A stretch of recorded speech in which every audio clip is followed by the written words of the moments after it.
हज़रत अबू सईद खुदरी रिवायत करते हैं अन्नहु समिअ अन्नबी सल्लल्लाहु अलैहि वसल्लम यक़ूल ला तुसाहिब इल्ला मुअमिना वला यअकुल तआमक इल्ला तकी। बल्कि ये सेकंड लास्ट से भी पहले वाली, चलो मैंने पढ़ ली है तो मैं इसकी वजाहत कर देता हूँ।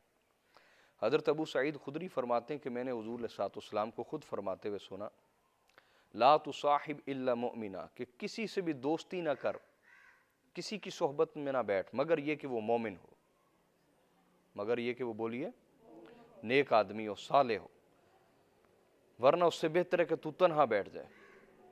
जिसके पास भी बैठ तो उसके बारे में मोहतात रहे कि वो मोमिन है या नहीं है, मोमिन है या अगर वो उस दर्जे का नहीं है तो उसकी सोबत तर्क कर दें।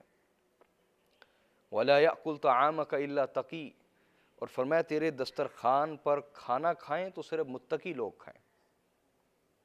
इससे ये मुराद नहीं है कि आप किसी बुरे को खाना ही ना खिलाएं, या कोई बुरा शख्स है तो उसके साथ नेकी नहीं की जा सकती, ये मुराद नहीं। मुराद ये कि अगर तेरे दस्तरखान पर बुरे लोग जमा होना शुरू हो गए तो अमूमन दस्तरखान पे तो दोस्त यारी जमा होते हैं ना, जानने वाले, मिलने वाले, जिनसे आपका रिश्ता होता है, दोस्ती होती है, वही जमा होते हैं। मेरी बात आप समझ रहे हैं कि नहीं? तो इसमें इशारा ये कि तेरे दस्तरखान पर हमेशा नेक लोग जमा हो, यानी तेरी दोस्ती नेक लोगों से हो, तेरे दस्तरखान पर हमेशा मुत्तकी नेक लोग, खुदा से डरने वाले मौजूद हों, तेरे दस्तरखान पर हाजिर हों, तेरे दस्तरखान पर बुरे लोग ना आए। अगर तेरे पास खाने पीने वाले शराबी आना शुरू हो गए, जानी आने शुरू हो गए, बदकार आना शुरू हो गए, तू भी वैसे ही हो जाएगा। या ऐसी सहेलियां जमा हो गई जो तुझे अल्लाह से हटाकर दुनिया की तरफ, दुनिया की मोहब्बत, दुनिया के हुस्न जमाल की तरफ रागिब करना शुरू हो गई। तो ये जो फ़ानी खिलौने हैं, इनका हुस्न बाज़ औक़ात इंसान को भा जाता है। कोई ख़तून है, कोई मर्द है, तो इंसान उसके हुस्न के फितने में आके अल्लाह की नाफरमानी के रास्ते पर चल पड़ता है। तो दिल में रग़बत होना और फिर उसके ज़रिए हलाल का रास्ता इख्तियार करना, इससे मना नहीं किया गया। लेकिन रग़बत इंसान को हराम की तरफ ले जाए तो समझ लेना चाहिए वो रग़बत ही शैतानी रग़बत है, वो बुनियाद ही गलत है।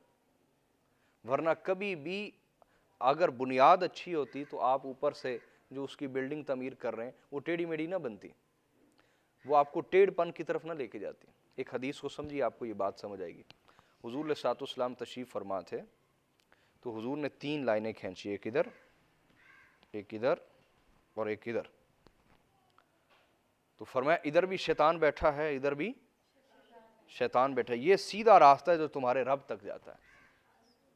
अल्लाह की तरफ जो जाने वाला रास्ता है वो सीधा साधा है, उसमें इंसान के दिल के अंदर कोई खटके पैदा नहीं होते। एक सहाबी ने पूछा, या रसूलल्लाह गुनाह क्या है? तो हुजूर ने फरमाया मा हाका फी सदरिक, जो तेरे दिल में खटका पैदा करे, जो तेरे दिल में खटका पैदा करे और तू इस बात से डरे अन यत्तलि अलैहि नास, कि कहीं लोगों को पता ही ना चल जाए कि मैं ये भी करता हूं।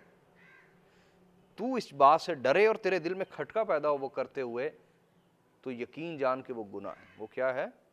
यानी तेरा अपना ज़मीर तुझे जस्टिफाई कर सकता है, तुझे गवाही दे सकता है कि ये गुनाह है या नहीं है। मेरी बात अब समझे या नहीं? लेकिन ये अहले फितरत की बात है, ये जो फितरत से हटे में उनकी बात नहीं।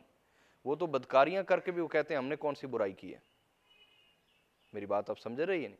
ये अहले फितरत की बात हो रही, जो अहले फितरत हैं, जो फितरत पर कायम है, तो वो इस बात से डरते हैं कि कहीं मेरी बुराई किसी को मालूम ना हो जाए, मैं बदनाम ना हो जाऊं। तो जो लोग पहले ही बदनाम है और इस चीज़ को बुराई नहीं समझते, ये उनकी बात नहीं हो रही, वो फितरत से हटे हुए लोग हैं। तो आका अलैहिस्सलाम ने फरमाया कि तेरे दस्तरखान पर नेक लोग जमा हो, नेक जमा होंगे तो तेरे वो दोस्त होंगे, तेरा राब्ता, तेरा रिश्ता नेक लोगों के साथ बनेगा, बुरे लोगों से बचा रहेगा।